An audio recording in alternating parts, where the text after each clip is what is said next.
Basically, Muslims pray 5 times a day. How many times do Muslims pray each day? 5 times a day. Okay? Let me see if I have something here. Okay. So Muslims pray 5 times a day.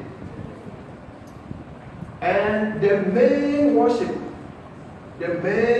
like you worship on Christians worship on Sunday, the main worship is on Friday. Did you know that? Okay. Have you wondered why you don't see any instruments here? Yes. The drum and the, what do you call it? And the guitar. And you don't see any of them here, right? Okay. When Muslims are worshiping, we don't play any music. We not dance. We not jump up. We not shout too much. So we're going to demonstrate the way we worship. Are you interested to know that? Yes, sir. Have you ever seen a Muslim pray before? Yes, sir. Okay, sir. On television. Yes, sir. On television. So I would need just to be above, I would need 4 guys voluntarily, and let me explain. This is not indoctrinating those that we're going to demonstrate with. I have my children. Look at that girl, the girl there. Yeah, she attends a school where they worship. They use Christian mode of worship. I have my children at Monsino, 3 of them. And sit down. It's okay, sit down. On Wednesdays, they do devotion, and my children take part of it, but that doesn't make them Christians.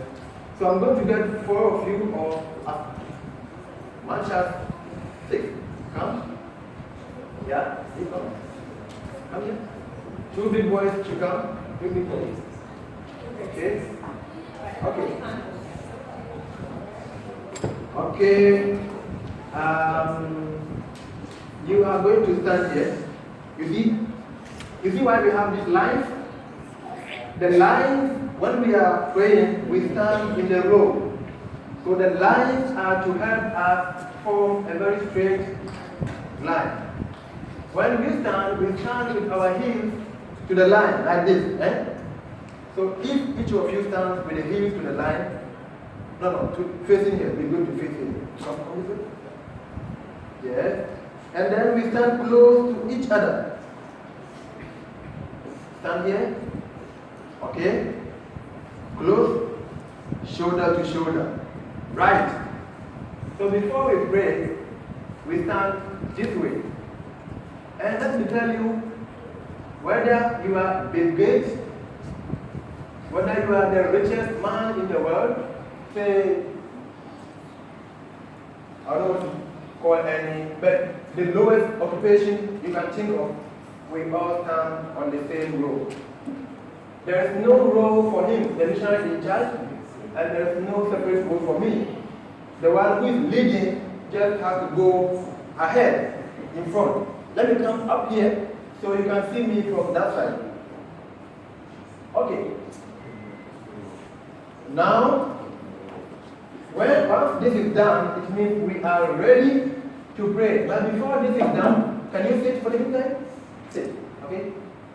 And remember, when I say stand, you stand the same way you do. Before we pray, hello? Again? Why I call on the body, I will explain. Just no offense. I will explain. Good question. Yes? Again?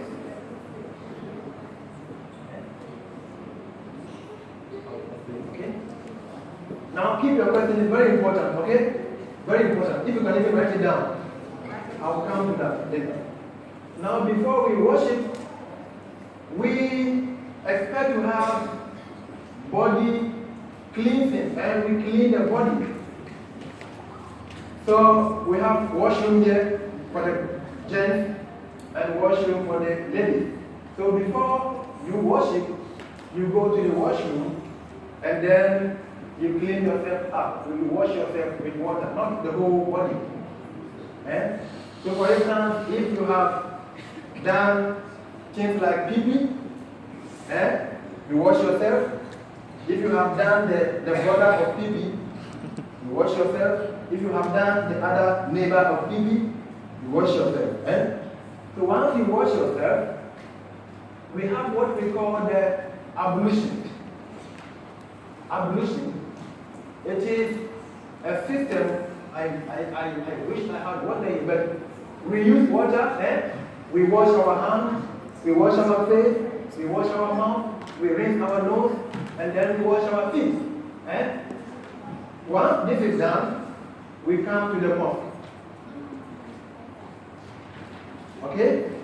Whether you have taken bath or you have not taken bath.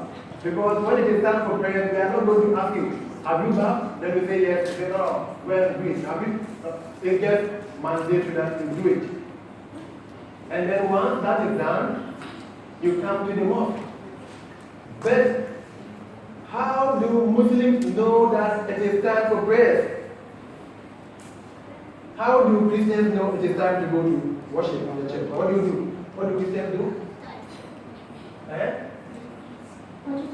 There is time, but you know, it is not everybody who has time. Some of the Christians, I know, they use the bell. They ring the bell.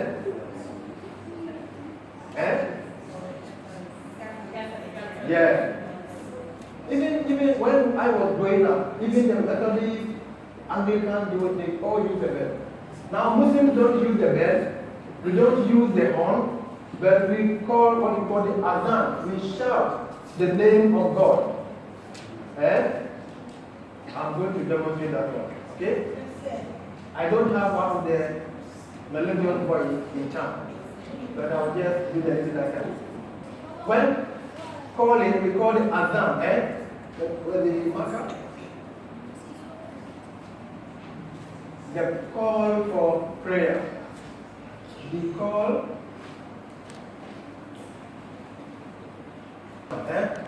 Just simply make it like this, azan, for your.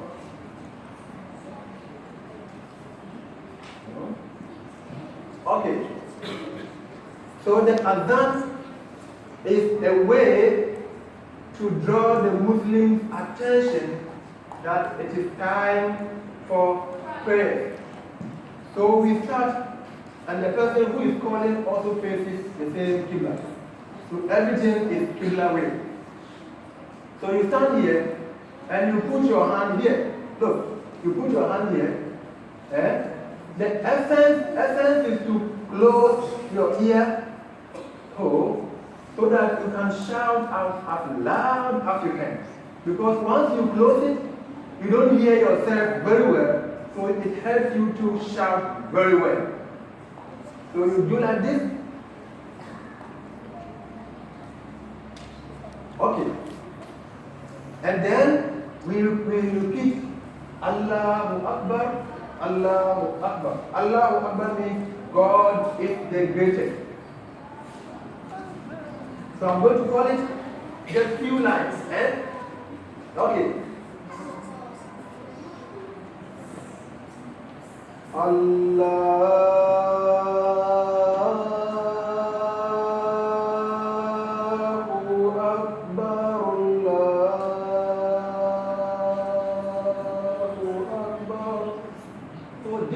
You're going to hear the caller call the azan. And you see it goes louder. In the olden days, they did not have the microphone and the speakers. So the one that had the powerful voice would climb to some height and then shout. So all those within the neighborhood will hear. Okay? Let me help you, okay? So I'm going to make it short. But we're going to get a word. And then after that, I will explain what each word, each line means. So you do like Allahu Akbar, Allahu Akbar. Yeah? You repeat it. Allahu Akbar, Allahu Akbar. And Allahu Akbar means God is the greatest. God is the greatest. Now you know Muslims worship God.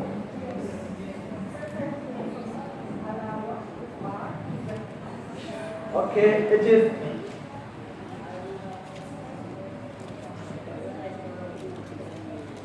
Allahu Akbar. Akbar. Then the next line is yes. Just take time to put it down. Sure.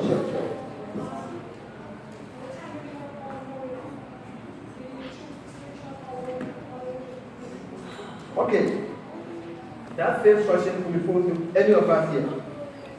At the time we were growing up, did we choose our religion? Or it was something that the environment chose for us, or our parents chose for us? In my case, my parents, I was born into this religion, but that is not good reason enough. So when I was growing up, I had to look at the religions around. And then I found Christianity, I found my Islam, which was the major religion around. And when I was able to read, write, and reason, I had to compare and contrast. So it was after that decision that I called myself that yes, though I was born into it, though we born in it, but then the choice became my own choice. Because the way we call the Adhan, I found it in the Bible. The way we worship, I found that also in the Bible. The way we wash our hands, our feet, and everything, I also found it in the Bible. The way our women cover their hair, I found it in the Bible. So then I said, oh, okay, so my parents put me at where I should be. We are not here today to digest and to dissect and to counter what religion is the best. At least we are just learning. So that was just a question and answer. Okay? But in case you need further references as to what I said, then I would be glad to give you. Okay? Okay. So she's saying that what I said are something that she has also come across or has heard that they are in the Bible. If you need further proof, you will do that. Okay. So now after that Adhan is called. I didn't finish. So you say Allahu Akbar, Allahu Akbar, Ashhadu an la ilaha illallah. That means I bear witness that there is no God but Allah only. All the other gods, idols, and other things, no human being can be God. So you bear witness that there is no other God but the one and true only God. Do you understand? So this is a pledge Muslims make before they say their prayer. Then you say, Ashhadu anna Muhammad Rasulullah. That I bear witness that Muhammad is the messenger of God. This is, this is going to be like details for you, But then once we're done, okay, now get up and we're going to continue with our prayers, okay? And now for the one who said, why did I call ladies and men only? Get up, please. Now I want 6 girls also to line up same way over there, not here, but over there. And I will show you why over there and not here. So make your line over there. Okay? Shoulder to shoulder, You know why? We stand this way so that the poor and the rich, there is no discrimination. Everybody, once we come to the mosque, we are equal. Okay, so now when we are praying, there's one who leads the prayer. He is called the Imam. The Imam means the leader. And in most cases, the Imam happens to be one who has more knowledge, who has a lot of knowledge in the faith. One who has much of the Quran. This is the Muslim holy book called the Holy Quran. Roman, can you give me the blue copy you have one there? This is the Muslim holy book called the Holy Quran. Usually it is written in Arabic, the language I spoke about earlier. It is written in Arabic and translated into English or any other language. But in this case, this one is English. So you still have the Arabic text side by side the English one. Okay.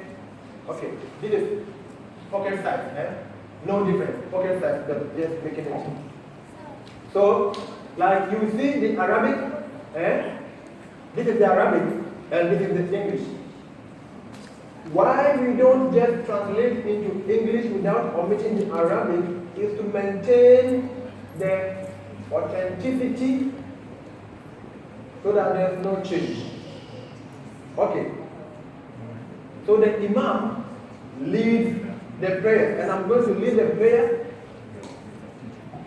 Whatever I do, you do. The Imam stands facing where? The Kaaba. And all the people also stand facing where? The Kaaba. And then we raise our hands. When I say Allahu Akbar, you raise your hand like this, to your ear level, and then you put it, this one here, this one on your tummy here, and you put this one on top like this. If I stand that way, you wouldn't see. So this one here and this one on top. Do you all see it? Hello guys. Hello guys. Do you see it? So this is what I'm doing while I'm there. Okay? So I say Allahu Akbar, and then we do this Allahu Akbar, we raise our hands, we put the left on the tummy and put the right on the right one. There so. Now we go. So I'm going to recite some verses, short verse from the Bible, from the Quran. The first ever chapter of the Quran. And then, so I'll go like Allahu Akbar, then we do it. So Alhamdulillah Rabbil Alameen, Ar-Rahmani Rahim, Maliki Yawmiddin, Iyyaka na'budu wa iyyaka nasta'in, ihdina siratal mustaqim, siratal ladzina an'amta alayhim, ghayril maghdubi alayhim waladdallin. Then they will all say Amen. Okay, so after that, then I will go Allahu Akbar, I bow down, holding my knee, like this. And then when we are praying, we don't watch up, down, left, right, center. Your focus is where you're going to put your forehead. So if I bow, we're not supposed to see the one over there. You understand? We have to look there, like this. So then after this, I say Allahu Akbar, and then we stand up with our hands by our side. Then again I go Allahu Akbar, we go to prostrate with our face to the ground. You see that? Then Allahu Akbar, we sit and go against Allahu Akbar, prostration. And when we come again, it means now we have done one section of prayer. Now thank you very much. Go and sit down. Some of the prayers have 4 sections, some have 10 sections, some have 5 sections, some have 9 sections.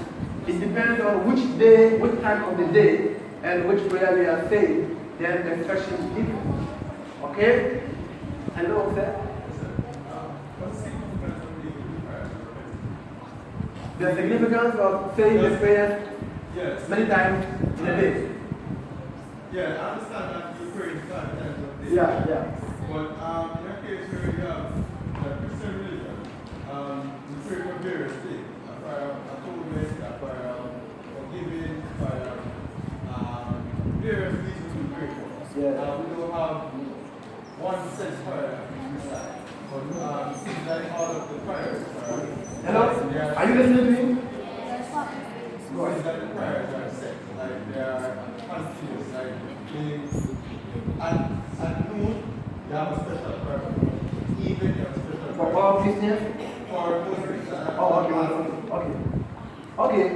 The significance of the prayer and why we say different prayers at different times is as follows. The human body is made up of 2 components. Can you tell me what the body is made up of? The body, the flesh, and what? The spirit, which is also called the soul. And the flesh and the soul. We believe, and as people who worship God, I think we believe, be we Christians or Muslims, that prayer for the soul is, food for the soul is prayer. And food for this physical body, Aki, starfish, KFC, dumpling, banana, name it. So this body is food to survive. But the spirit in us and the soul, which controls even the outside body, the food for that soul is the prayer. Because the soul has to communicate, we have to communicate with our Creator. And just as every day, most of us eat more than 5 times a day. Usually we have 3 square meals. In between the square meals, we have some other unassigned, rows of food, snacks. When you see somebody eating granuts, you go for it. Peanuts, you go for it. This, that. So we eat more. And when we eat, we don't ask the question, why do we eat many times? Can we really just make it one? How will you feel if you were to eat only once a week? How will you feel if you were to eat only once a week? So we also give the soul that nourishment, spiritual nourishment. And the food for the soul is the prayer. To keep our link with the Creator. Because every now and then we make mistakes, we make errors. And the only way we can efface, we can clean some of these errors and mistakes and sins is to go before our Creator, beg for forgiveness every now and then. You see? That is it. So, I think that is clear, basically so. Have any of you seen your soul before? The soul, the spirit in you. Have you seen it before? The spirit aspect of your body. Have you seen it? You see it? You feel it? Do you feel it? You don't? You feel it? How do you feel it? Can you tell me? Okay, you keep it. Have you ever had a dream before? Have you had a dream? What was the last time you had a dream? Last week. When you had a dream, where did you go? Where were you? Outside the hall? But you were sleeping in the room with the door down. Which part of your body went outside the hall? Basically, it is the spirit in us. When this body is lying motionless, this spirit, the soul, keeps, going about, meeting friends and other things. So the spirit exists. There is no doubt about it. It is the same spirit that Muslims believe that also